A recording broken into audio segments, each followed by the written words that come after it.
Delhi liquor scam లో కీలక పరిణామం చోటు చేసుకుంది. ఎమ్మెల్సీ కవితను విచారించేందుకు అనుమతినివ్వాలంటూ కోర్టును సీబీఐ కోరింది. ఇప్పటికే లిక్కర్ కేసులో అరెస్ట్ అయిన కవిత జైలులో ఉన్నారు. విచారణకు హాజరు కావాలంటూ ఇప్పటికే కవితకు సీబీఐ నోటీసులు ఇచ్చింది. అయితే సుప్రీంకోర్టులో ఉన్న కేసును చూపించి విచారణకు కవిత గైర్హాజరయ్యారు.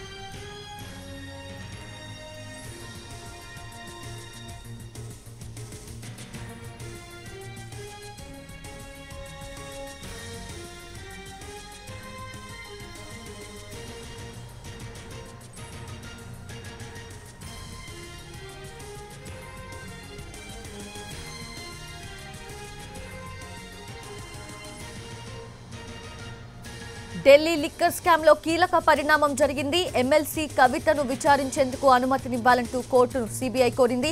ఇప్పటికే లిక్కర్ కేసులో అరెస్ట్ అయిన కవిత జైలులో ఉన్నారు. విచారణకు హాజరు కావాలంటూ ఇప్పటికే కవితకు సీబీఐ నోటీసులు కూడా ఇచ్చింది. అయితే సుప్రీంకోర్టులో ఉన్న కేసును చూపించి విచారణకు కవిత గైర్హాజరయ్యారు.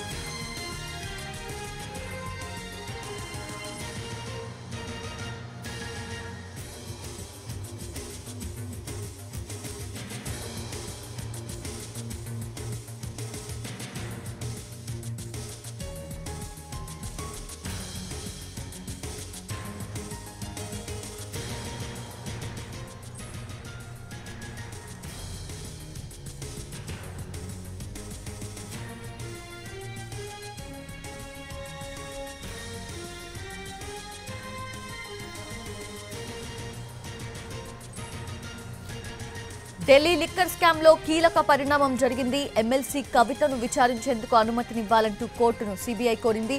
ఇప్పటికే లిక్కర్ కేసులో అరెస్ట్ అయిన కవిత తిహార్ జైల్లో ఉన్నారు. విచారణకు హాజరు కావాలంటూ ఇప్పటికే కవితకు సీబీఐ నోటీసులు ఇచ్చింది. అయితే సుప్రీంకోర్టులో ఉన్న కేసును చూపించి విచారణకు గైర్హాజరయ్యారు కవిత.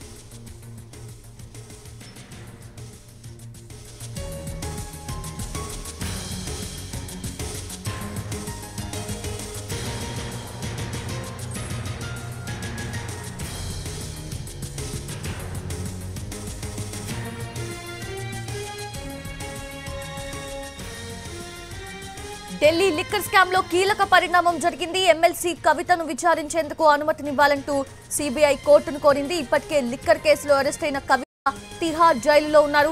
విచారణకు హాజరు కావాలంటూ ఇప్పటికే కవితకు సీబీఐ నోటీసులు కూడా ఇచ్చింది. అయితే సుప్రీంకోర్టులో ఉన్న కేసును చూపించి విచారణకు గైర్హాజరయ్యారు కవిత.